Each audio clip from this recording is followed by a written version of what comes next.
That's the number one thing a lot of players do not do. Most Final Fantasy XIV raiders who want to get better have no idea what's actually holding them back. So I asked my viewers to fill out a form for some one-on-one coaching, and today I'm here to show you what we learned and how you can apply those skills yourself. I'm Ivory. I've been playing since, when was Paladin reworked? Like late Endwalker. By the time I was doing the tier in Endwalker, Anabasio's had Echo. It was really late. So in our DMs and inside of your form, you said you'd like to be more spatially aware and you'd like to see if you can pick up on better ways to position. You've provided some VODs to me. What we're going to do is we're just going to watch them together. Like I said, you sent them to me ahead of time. I have not looked at them just because I kind of wanted to see this for the first time with you. That way we can just kind of learn together how your positioning is. So I'm going to do my best to not keep you up too long. So without wasting any more time, unless you have anything you want to say, we can get started on this. So I've seen a bunch of casters recently just not stay with the stack initially for the bait. They just kind of go to the corner, just do their own bait there. So the reason why casters do that is by the time the second puddle is placed, that first puddle hasn't gone off yet. So what that caster is trying to achieve is they're just trying to slide cast those puddles. If they stay with the group, what might end up happening, for example, and I'll draw it out here, is let's say the caster is with the group, right? And they're dropping like their puddle right here, and they're expecting to move only this much. If they're with the group, maybe someone moves early and now their puddle is placed like this. So I'll draw the movement in blue, right? So the caster was expecting to move this much, but now they have to move this much. That's why a caster is going to go over here. Because if they're stacked by themselves, how much they have to move is consistent every time. That's why they do that. Does that make sense? Are you able to see the drawings that I'm making? Yeah, I see them. So does that answer your question? Yeah, it does. Okay. That explains why it worked. Okay, so now that we've gone over some of Ivory's first initial questions, or really only question, let's start going over the live footage. I beg your pardon. What is he going to do with all those weapons?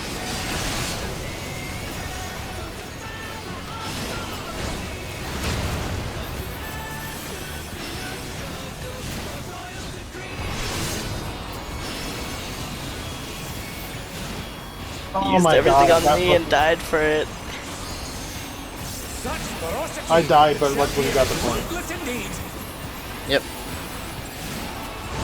Dude, that... Okay, so I think you obviously recognize that you had some... That pattern was pretty free for you. Yeah. You didn't have to move at all. But we can kind of see your white mage is all the way over here, and they have to move over here. So like we were talking about earlier, this is unavoidable. But we do know ahead of time that this is going to be a far pattern. Not too much ahead, but let's see as they spawn when we would know, right?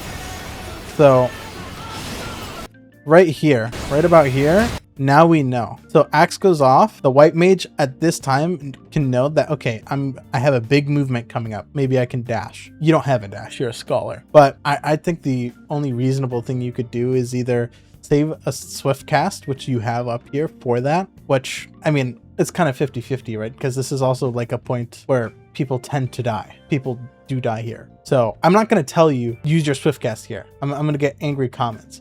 What I will say is you have options. If your party's okay with it, swift cast. If not, you have no choice but to ruin 2 in that situation. You don't have the time to slide cast it, and all you can do to know what you can spend is just pay attention to 2 weapons at a time. So it's just pattern recognition, planning for the worst always, and don't greed. Even if your rotation kind of looks bad, if you're never dying there, chances are your party's saying, wow, I really love playing with my healers. They never die here. It's great. So really quick, let's go back. Just because I noticed. You're a healer. No reason this should happen. You're out of range of your co-healer's heals. That and the black mage. So see? Oh my god, that's why. Yeah, so heals have range. The reason why you and the black mage aren't full health, just out of range. What I always like to do, just because there's so much time, and you probably already know what I'm about to say, just stand here. Yeah. Also, your fairy has range. So what I always do, either before arena split, I'm putting my fairy here. I'm putting him under the boss because the fairy can float. That way the fairy will reach both sides equally. But also, watch your positioning for heals. That's something to be aware of. You're going to heal with tens, maybe even hundreds of different people in your entire Final Fantasy career. Learning everyone's habits is just going to be really, really hard. So what I would do is position myself around what I consider general good movement. So I think we all know that M11S, especially for our healer friends, is a pretty hard fight to plan around movement-wise. One of the things that I expressed to Ivory is that if you have a best case scenario and a worst case scenario, you always want to plan for the worst case scenario. If you do that, you'll find yourself catching less damage downs and more clears. But anyways, that's all Ivory had for me for M11, so let's move on to M10. So what are you afraid of happening? Just dying to mechanics to the grid or getting interrupted? No, it's my interrupted. You just target the other boss. Seriously? Yeah, if you target the other boss. So what's happening is the boss, when it's doing his loop, is breaking its line of sight, right? It might not look like it, but it is. That's the mechanic that's happening. But the other boss is just far enough away that no matter what movement it does, it's not going to break your line of sight. I will say you might have to be cautious of it becoming too far for you. But if, for example, let's move here. So this is an example where, like, where you are and what it's going to do, it's going to break your line of sight, right? So what I would do is just switch over to deep blue, cast broil, and now nothing's happening. My broil is going to go off. That's how you overcome that. I'm dumb.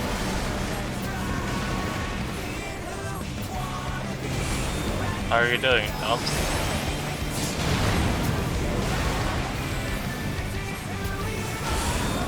Why am I? What you did here just now. I don't know if this was intentional or not, but you swapped over to deep blue. You see, that's like like this is a fucked up pattern this this red hot guy is about to do. But because you're targeting deep blue, it just doesn't matter. Why am I? So subconsciously or not, you do it sometime. What's that? Yeah, I think I only do it consciously because of dot refresh. Oh, there you go. Maybe start considering what GCDs you're losing and where you can regain them by switching targets. The answer is it's probably all of them. Also, not a lot of people know for some reason that Art of War is a gain on 2, so it's very good that you're doing that. I don't know why. Art of War is a gain on 2. Actually, a little trick Astro can do with the boss too. So Red Hot's hitbox is actually a little bit bigger than Deep Blue. So if you're going for maximum cleave, you'd likely always want to be using gravity on Red Hot, because the size of the hitbox will change the size of your gravity. So Astrologians always want to be targeting Red Hot when they press gravity. It's barely bigger. I think the value is like 0.5 or 0.8 or something like that. Pixels? Something like that. It's like just enough to matter. And positions. Blue is spread.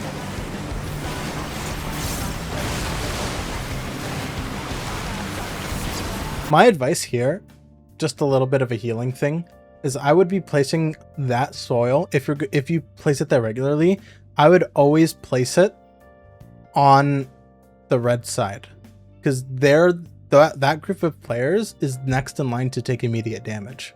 So mitigating them to save their HP will result in better healing overall, or require them to receive less healing after, right? Blue people are going to take damage after, but it's not till a while, right? You know the timeline of the fight. So if you put the soil there, now these guys are topped up better and can take the hits without risking. So Bates. You're going down. Not crazy. Not going to wipe your party if you don't soil them. But this is something to be aware of, right? It's like your job as the shield healer is to prevent damage. Your role is very proactive instead of reactive. You have reactive healing to do, sure, but the more damage you can prevent, the better of a job you can say you did. So it's not the worst, right? Because like we said, blue guys are gonna take damage soon, right? They have a spread it looks like they're about to deal with. But if you put it on the red guys, who are taking damage a lot sooner, like this guy's about to take some damage here, it's easier to deal with, right? So, for example, this dancer, it means that there's going to be less for my pure healer to deal with overall. And you, right? Just because you have other cooldowns to use. Blue spread again.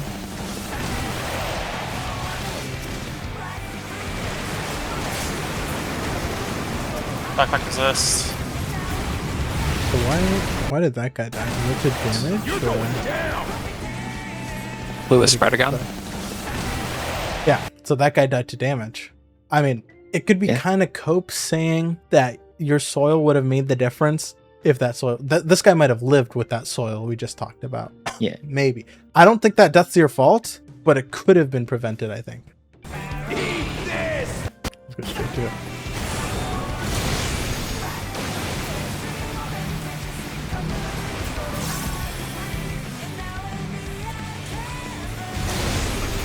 So let me tell you the trick I would do, right?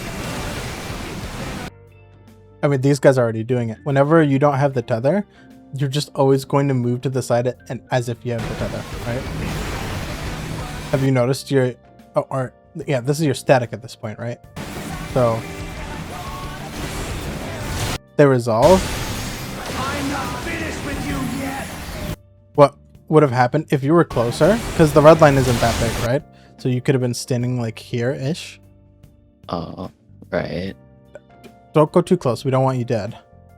But if you were standing like here, and then after it goes off, you move here. And this is before the tethers even show up. Once you see these lines, you're not taking damage. So we'll play it. Let's say I start slide casting to that area. I'm not finished with you yet. So I'd be here and like already moving there.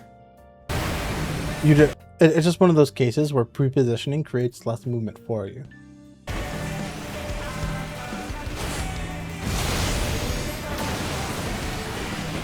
It's like pre-positioning plus sprint probably means I could just slide cast that the whole time.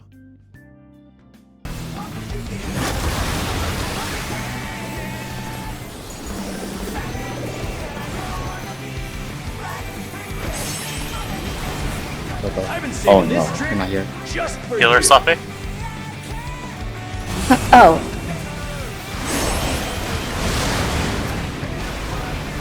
Melee sloppy.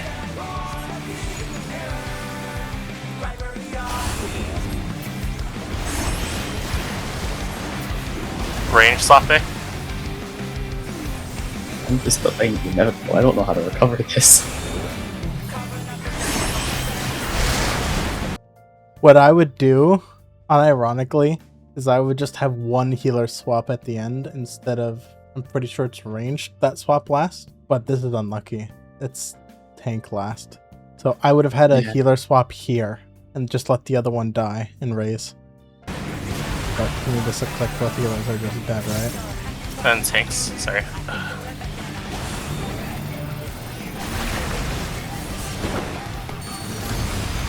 Oh. That's my bad, I'm sorry. I mean, that's what I would do. Obviously, you have to communicate that, right? So it's it's either just have one DPS die or just force the healers to swap and then those two DPS die. I mean, you guys had the damage, so probably just say, let healers do this, ranged stay, and then if everyone's responsive, that's what you could do. But I think the only question is, like, what happens if someone dies with the debuff? Does that just explode on them? When we just saw, right? Oh. Explode to wipe out, and everybody takes 3 million damage. You think you can met 3 million damage? Not probably. Hell no. Tank LB3. Kitchen sink. This guy lived. Yeah, I'm sorry. Ooh. Wait, I don't... Unless the party died to something else. Oh. I mean, even the tanks died. How did this guy live? How has he done that? That's my bad, I'm sorry. Maybe someone in the comments can tell. Okay. What do you think you could do better now that we've talked it over? Absolutely, just targeting the other boss. Like, if it comes to situations like that, and position accordingly to try and hit both without trying to compromise myself or the other spawns or this, like, or the spot I'm meant to be positioned on. Yeah, right. I mean, you say you struggle on this fight. To me, the movement looks pretty natural to me. Looks like you were able to pick up on that. I would say the only aware things to look for is just better placements for soil, depending on what mechanics are happening and who's going to take what damage, right? Like we saw in the firewall 1 mechanic. And then, Yeah. I mean, I don't expect you to say, oh, my healer didn't swap, because you're under panic, right? You're probably thinking, oh, this pulls over. What can we do? What can we do? It's like that pressure can truly kind of just block the idea of coming in, right? I mean, it is what it is. But yeah, I mean, overall, I think you have this fight pretty clean. I don't think you definitely led me to believe it was a lot worse than what I actually saw. So this is very good. To be fair, it is kind of worse in my eyes compared to every other fight I've done. Yeah, I mean, generally speaking, I feel like this one's a little rough to heal compared to the others. But yeah, is there any other fight you want to go over? No, not really. Okay. So how do you feel overall? How do you feel? Do you feel like... I feel better about stuff now. I can, like, at least, especially for 11 and 10, for the, like, with the soil stuff that you mentioned for 10 is more helpful. I can be more mindful of where I need to place it, so I won't have to worry as much about stuff, so I can cut down more GCDs, as well as for 11 with just more consistent positioning around mid. Same thing that you mentioned as well, with just being more like aware of the team. I can just move in after aerial. I don't have to care too much about it after the actual dashes go off. I can just prep for the worst case scenario as a caster. Absolutely. I mean, it kind of goes for any class, but definitely as a caster, you're right. It's way more convenient to be aware that the worst case scenario can and probably is going to happen at some point. Absolutely. That's like the golden rule I was taught when I was playing Endwalker Black Mage, is always plan around the worst case scenario. But the biggest thing that we haven't gone over yet, that you've seen the last coaching video, right? So you saw in that video that we kind of did a little bit of talking about more of the fundamentals first before going into the VOD review. You mentioned to me that you wanted to be more spatial aware. What did we just do that helped us realize all of this? It's not a trick question. It's like, literally, what did we just do? Making myself more aware of my own surroundings in the game. Okay, but how did we do that? By reviewing the VOD. By reviewing the VOD. That's it. That's the number one thing a lot of players do not do. VOD review. You have all of these VODs. I will say a lot of these things, maybe mid-pull, a lot of things can happen mid-pull to distract us, right? And there's a lot of things that we might be doing that we don't realize that we're doing. Or we think we're doing it one way, but we're actually doing it this way. The thing that will help them increase their skill the most is a VOD review. If you think, hey, I'm performing poorly on this fight, I don't know what I'm doing wrong, you should be actively going back into the VOD and seeing what looks wrong to you. And if it doesn't look wrong to you, ask someone to look at it for you, right? And you did that, right? You reached out to me and we went over it. But I feel confident that there are other players who would be able to spot this level of micro adjustments, right?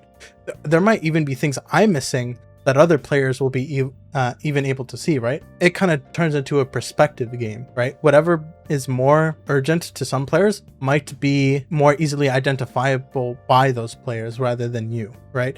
Maybe you're like, okay, I placed down my soil down, I'm good, right? But maybe you didn't think to put it on the red guys at all because you thought that was a good soil. Generally speaking, it is, right? It's better than not putting it there at all. But it's a good soil. There might have been a better one, right? It's kind of how you want to look at it. So always VOD review. I want you to be able to, because if you leave the session and say, I still feel like I could be more aware during these times. So if you feel like, hey, you know what, this fight, it kind of sucks for me, VOD review.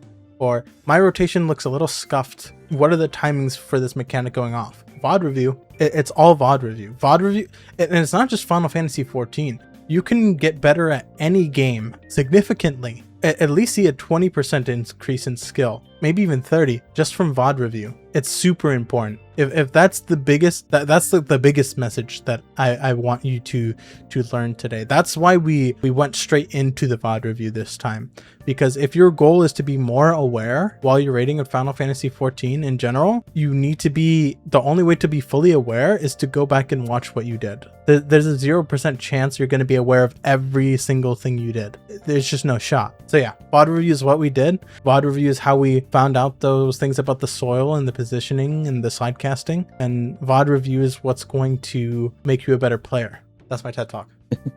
Thank you. So what do you think? I agree. Yeah. I'll start doing that more regularly now after like 1.5 time after sessions, because there's so much stuff that I saw that I'm like, oh god, I didn't know I did this. Even to this day, I VOD review all the time. I think the answer to when should I stop VOD reviewing myself is never. For someone who's looking to be a really good player, understands that there's always someone better than you, right? So to me, I think, oh, there's plenty. I can name like 20 players who I think that are better than me. Obviously, I think there's a lot more than 20 for the record, but off the top of my head, I could definitely name some of those players. So in order to catch up to them or surpass them, I need to find my own weaknesses. And for someone like me, VOD review has helped me get to where I am today. So there you go. Right. That's your secret. I did have a couple questions for you, just because I was a little bit curious if you're okay with that. Oh yeah, sure. Yeah. So something I just wanted to start asking more is, I wanted to know why you were seeking out coaching in the first place. What kind of drove you to that, and why you chose me. Obviously, I'm very honored to even have this opportunity. So I'm very thankful to have earned your trust. So I wanted to know why. So for one, I've always been under the impression that whenever I talk to anyone who has done like anything week 1, it's a very different environment and different experience, even when put in the comparison of someone who does it like to week 4 or even a little bit longer.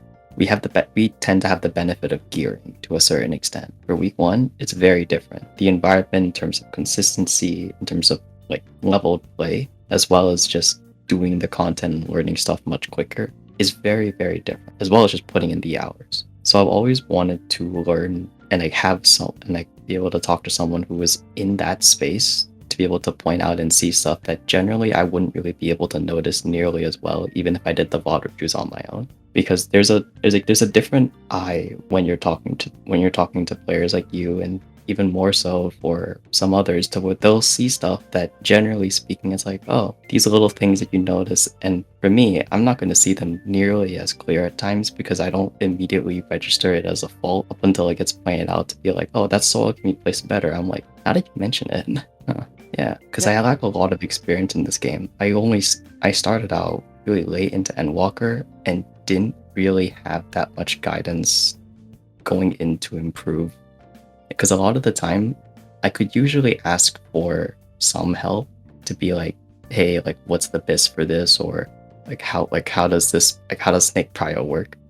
Yeah, I cleared this and cleared all 3 tiers, and I didn't even know what snake prio was up until we did M12. That was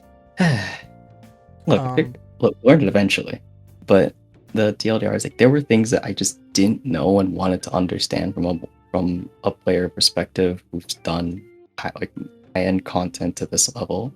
And besides, there's always more to learn, regardless of what level I'm at or anyone else is at. There's always something I can choose to learn from others. Yeah, I agree. Regardless of what class I play, even if it doesn't matter if I played, hell, it didn't even matter if I played melee. Learning something from my casters, or even just like a caster or a melee or a healer or a tank POV, is a lot easier, because I get to see from their point of view how they have to do shit and how they would see things.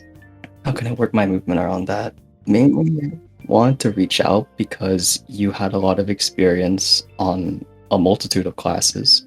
So if you were to look at any of the VODs or to do a VOD review, you would most likely be able to point out some of the things that it probably missed my own eye when I was looking through it myself. Because I tend to go through the static VODs anyway, and some things I will miss, whether I intend to or not, especially for my own performance. Yeah, I mean, I definitely resonate with that, right? I mean, there's obviously cases in my own VODs where the exact same thing happens. I would say it just gets better over time and with intent. If you have the intent to improve, you're eventually going to reach to the point where you're going to notice these things. And there's only going to be more and more for you to notice, right? Like, how does someone get good enough to know that Red Hot's hitbox is 0.5 pixels bigger or 0.8, whatever the number is? I didn't figure that out myself. I was just told that, and now I know it, and now I share it, right? Sometimes it's just that. It's not like the application of knowledge. It's just knowing that it exists. Knowing that it exists definitely changes how you look at things. With anything, pretty much. That specific scenario. Like whenever I play Astra, I always target Red Hot. Stuff like that. And that was the entire session. If you want a chance at one-on-one coaching like this, you can find the application form in my Discord server. The link is in the description. I'll be selecting one person every week for a free one-on-one session. And my goal is to help you walk away with clear, actionable steps to improve. If you found this helpful, leave a like so I know to do more coaching videos like this, and subscribe if you want to see your own gameplay the next time I break down a session. As always, thank you for watching, and I'll see you in the next one.